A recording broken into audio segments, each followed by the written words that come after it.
Hello, happy Tuesday evening. Welcome to another edition of Anatomy. We have our another lesson tonight. This week it's going to be on the cranial nerves. If you look on the previous videos, you can figure out and find the previous weeks, all the way from the lobes of the brain, the bones of the brain. We've gone over the neck, bones. We've gone over soft tissue. Last week we went over arteries from about the chest up. So feel free to look at those and kind of familiarize yourself. We've also done one on abbreviations and medical terms such as lateral, medial, superior, inferior, that sort of things.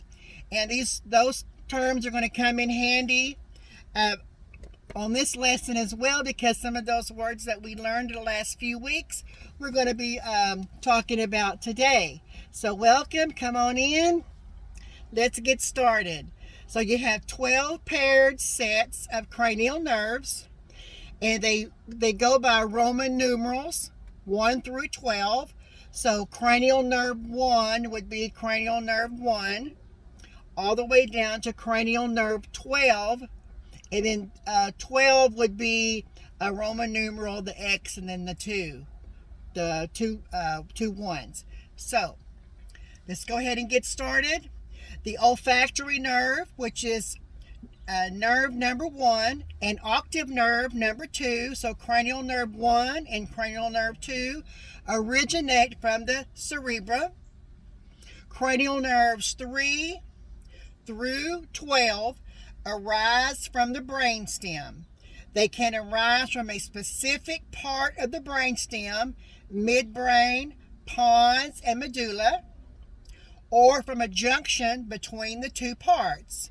The midbrain, the trochlear nerve 4, comes from the posterior side of the midbrain. It's the longest intracranial length of all the cranial nerves. Okay? The midbrain pontine junction is where you'll find the oculomotor number 3, cranial nerve number 3. Pons, you're going to find the trigeminal nerve. That's cranial nerve number 5. Well, how about the pontine medulla junction? You're going to find 6 through 8. It's going to be the abducens, the facial, the vestibule, cochlear, ear, okay? And then the medulla oblongata. If you've ever watched Tom Hanks's movie, medulla oblongata, okay? Not Tom Hanks. Who was that? I'll think of it in a second. Posterior to the olive, the glossopharyngeal vagus accessory is going to be 9 through 11. And anterior to the olive, the hypoglossal nerve is number 12. Okay, number 12. The cranial nerves are numbered by their location on the brainstem. Superior, there's our words, superior to inferior, and then medial to lateral. Medial to lateral. And the order of the exit from the cranium, anterior to posterior. Okay? So there are several words that we have learned the last few weeks, right? Anterior, posterior, inferior, superior, right? Learned those the last few weeks, so we're putting them into practice now. We already know what they mean, so we know when I describe where these nerves are, which direction they're going, right? So once again, the cranial nerves are numbered by their location on the brainstem, superior to inferior, medial, lateral, and the order of their exit from the cranium, anterior to posterior, front to back, right? So let's go over what the 12 are, what they do, okay? Olfactory is cranial nerve number 1, olfactory. Number 2, optic. Number 3, oculomotor, oculomotor, number 3. Number 4, trochlear. Number 5, trigeminal. Number 6, abducens, abducens. That's number 6. 7, facial. You can pretty much figure out what that controls, right? Vestibulocochlear. That's going to be number 8. Number 9, glossopharyngeal. 10, number 10, vagus. If you're in a medical profession, you probably had someone become vasovagal. That is because of that nerve, okay? That's where it comes from, vasovagal.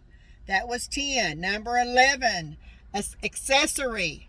Accessory, like extra, okay? That was number 11. I said was accessory. Number 12. Number 13 is vestibulocochlear. That was number 8. I apologize. Number 8. Okay, number 8. Let's see.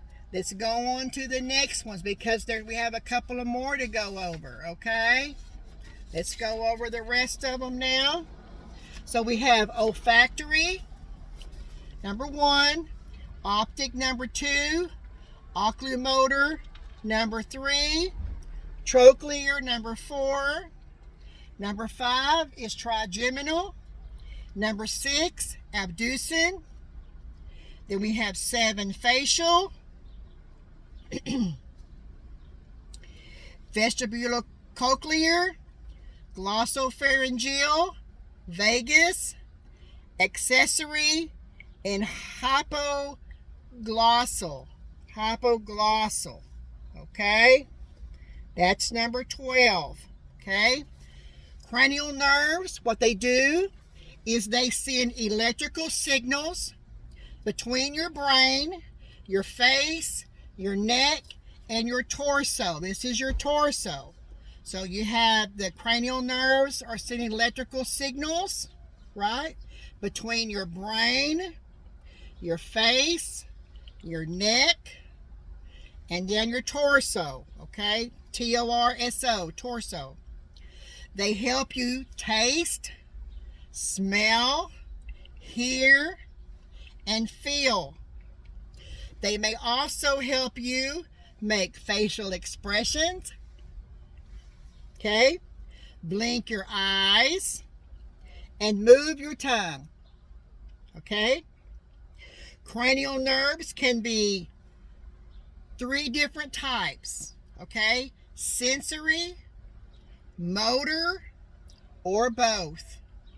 Once again, cranial nerves can be sensory, motor, or both. We're going to go over each one. I'm going to tell you which one is sensory, which ones are motor, and which ones are both. Okay? The sensory ones are cranial nerve 1. Which one was cranial nerve 1 again? Olfactory. Olfactory is a sensory. Number 2, central nerve number 2, optic. Optic, it's sensory. The next one, number 8, cranial nerve number 8, vestibulocochlear. Vestibulocochlear. We're going to go over what they do in just a few more minutes. Just hang tight. Those are our 3 sensory, only sensory. Once again, olfactory, number 1, optic, number 2, and number 8, vestibulocochlear. Let's go on to motor, only motor. Number 3, central nerve number 3, oculomotor. Number 4, trochlear. Cranial nerve number 4 is only motor, trochlear. Number 6, cranial nerve number 6, the abducens, that is motor. Number 11, so we're skipping down. Number 11, cranial nerve number 11, accessory. Number 12, cranial nerve number 12, hypoglossal, is only a motor, only for motor, okay? So that leaves a few more that we haven't talked about yet.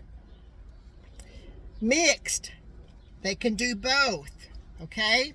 Cranial number 5, trigeminal. Number 7 does facial.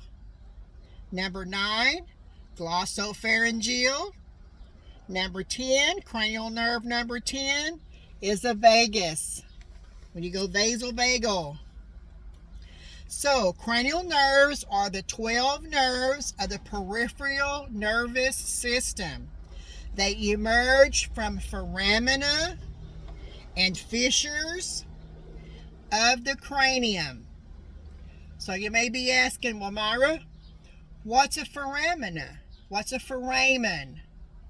We talked about one before, but the term foramen or foramina means an opening that allows the passage of structures from one region to another.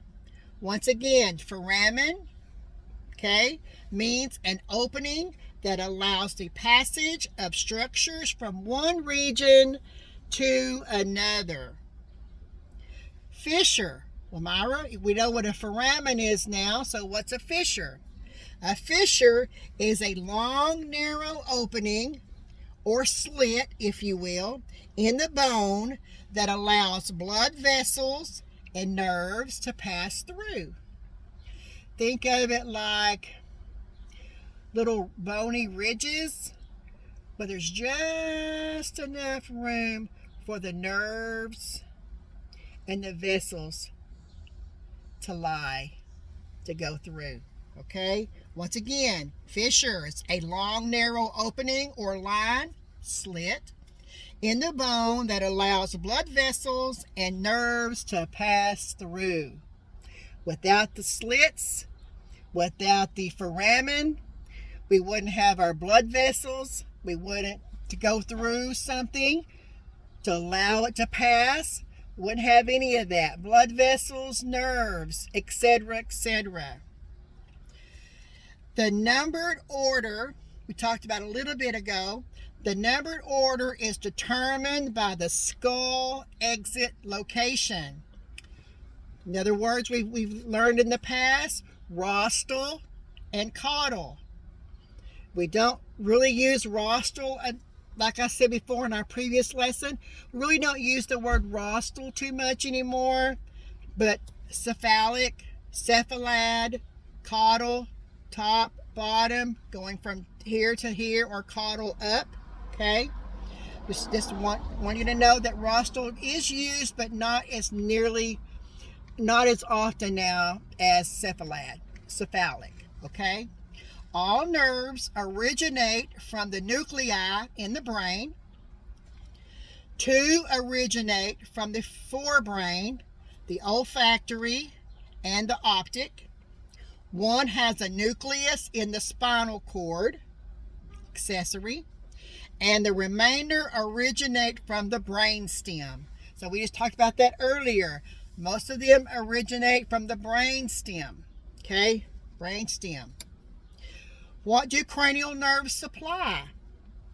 They supply